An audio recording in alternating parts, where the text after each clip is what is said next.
السلام علیکم ورحمۃ اللہ وبرکاتہ۔ میرے انتہائی واجب الاحترام حضرات سامعین محترم، 20ویں پارے کے 3 حصے ہیں۔ سورہ نمل کا بقیہ حصہ، سورہ قصص مکمل اور سورہ عنکبوت کا ابتدائی حصہ۔ سورہ نمل کا جو بقیہ اور آخری حصہ ہے اس میں 2 باتیں ہیں۔ اللہ رب العزت کے توحید کے دلائل ہیں اور قیامت کا تذکرہ ہے۔ اللہ رب العزت نے یہاں پر ایک خوبصورت انداز میں، استفہامیہ انداز میں توحید کے دلائل دیے ہیں کہ آسمانوں اور زمینوں کا پیدا کرنے والا کون ہے، بارش کا برسانے والا اور کھیتیوں کا اگانے والا کون ہے، زمین، نہریں، پہاڑ، سمندروں کا نظام چلانے والا کون ہے، مجبور، بے بس اور بیمار کی پکار سننے والا کون ہے، بری اور بحری تاریکیوں میں راستہ دکھانے والا کون ہے، ہواؤں کا نظام چلانے والا کون ہے، پہلی بار کس نے پیدا کیا تھا، دوبارہ کون پیدا کرے گا اور رزق کون دیتا ہے۔ اللہ رب العزت نے اس خوبصورت انداز میں توحید کے دلائل دیے ہیں۔ پھر قیامت کا تذکرہ ہے۔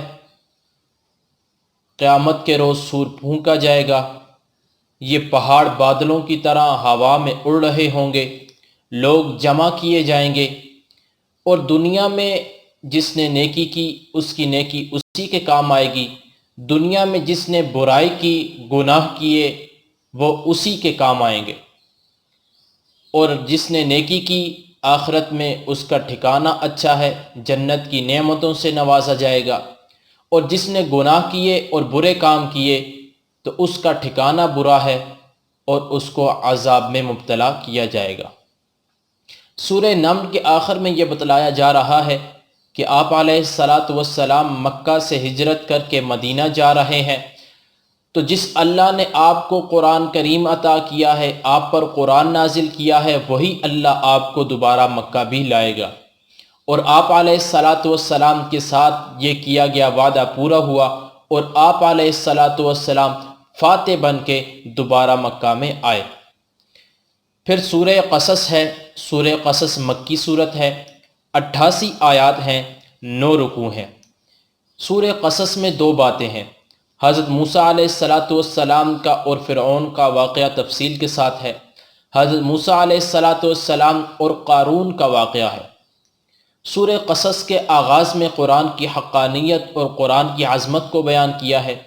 پھر حضرت موسیٰ علیہ السلام کا مکمل واقعہ تفصیل کے ساتھ ہے، آپ کے پیدائش سے لے کر آپ کی پرورش، آپ کی مدین کی طرف جانا، وہاں سے واپس لوٹنا، نبوت کا عطا ہونا، فرعون کے پاس توحید کی دعوت دینے کے لیے جانا، پھر فرعون کا سرکشی کرنا، پھر فرعون کا وہ سمندر میں غرق اور ہلاک ہو جانا۔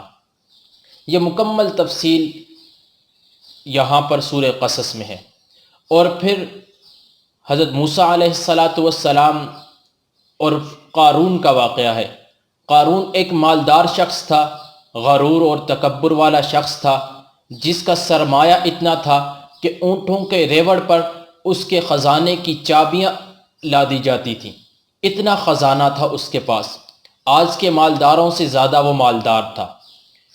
اس کو سمجھایا جاتا کہ غرور تکبر نہ کیا کرو، لوگوں پر احسان کیا کرو جیسے اللہ رب العزت نے تم پر احسان کیا ہے، لیکن وہ اپنے دولت کے نشے میں، اپنے مال کے نشے میں سرکشی کیا کرتا تھا، گھمنڈ کیا کرتا تھا، تو جب اللہ رب العزت کا اس پر عذاب آیا اور وہ زندہ زمین میں دھنس گیا۔ اس زمانے کے جو دنیا کو محبوب رکھنے والے لوگ تھے، وہ جب قارون کی دولت دیکھتے تو ان کے منہ میں پانی آ جاتا، لیکن جب انہوں نے قارون کا عذاب دیکھا تو انہوں نے اللہ کا شکر ادا کیا کہ اگر اللہ ہم پر احسان نہ کرتے تو ہم پر بھی عذاب مسلط کر دیا جاتا۔ فرعون کی بادشاہت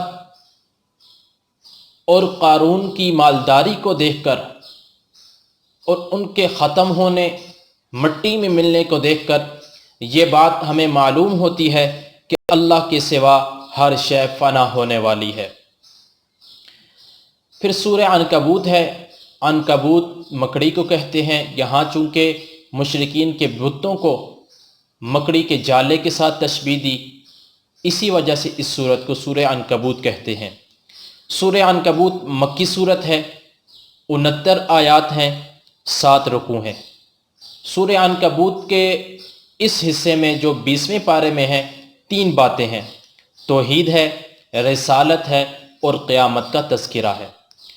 توحید کو بیان کرتے ہوئے اللہ رب العزت نے مشرکین کے بتوں کو مکڑی کے جالے کی کمزوری کے ساتھ تشبیہ دی ہے کہ جس طرح مکڑی کا جالا کمزور ہوتا ہے، بالکل اسی طرح مشرکین کے جو بت ہیں یہ بھی کمزور ہیں، اور یہ بتلایا کہ شرک بھی بہت کمزور ہے۔ توحید کا دامن پکڑ لو، توحید مضبوط ہے۔ تو اللہ رب العزت ہمیں شرک سے بچائے، توحید پر قائم رکھے۔ پھر رسالت کا تذکرہ ہے، اور آپ علیہ السلام کو تسلی دی جا رہی ہے کہ آزمائش وہ اللہ رب العزت کی جانب سے ضرور آتی ہے۔ اس کے ضمن میں انبیاء علیہم السلام کے قصے ہیں۔ حضرت ابراہیم علیہ السلام کا قصہ ہے، حضرت نوح علیہ السلام کے قصہ ہے، حضرت لوط علیہ السلام کے قصہ ہے، حضرت شعیب علیہ السلام کے قصہ ہے کہ پہلے جو انبیاء گزرے ہیں ان پر بھی احوال آئے ہیں، وہ بھی آزمائش میں مبتلا ہوئے ہیں، اور یہ آزمائش کا آنا اور ان میں مبتلا ہونا اور پھر حق پر ثابت قدم رہنا، یہ حق والوں کی نشانی ہے، اللہ والوں کی نشانی ہے۔ پھر آخر میں قیامت کا تذکرہ ہے، قیامت کے احوال بتلائے گئے ہیں۔ یہ تھا 20ویں سپارے کا خلاصہ، جس کے 3 حصے تھے۔ سورہ نمل تھی، سورہ قصص تھی اور سورہ عنکبوت تھی۔ سورہ نمل میں اللہ رب العزت کی توحید کے دلائل دیے گئے ہیں، پھر قیامت کا تذکرہ ہے۔ سورہ قصص میں حضرت موسیٰ علیہ السلام اور فرعون کا قصہ ہے، اور حضرت موسیٰ علیہ السلام اور قارون کا قصہ ہے۔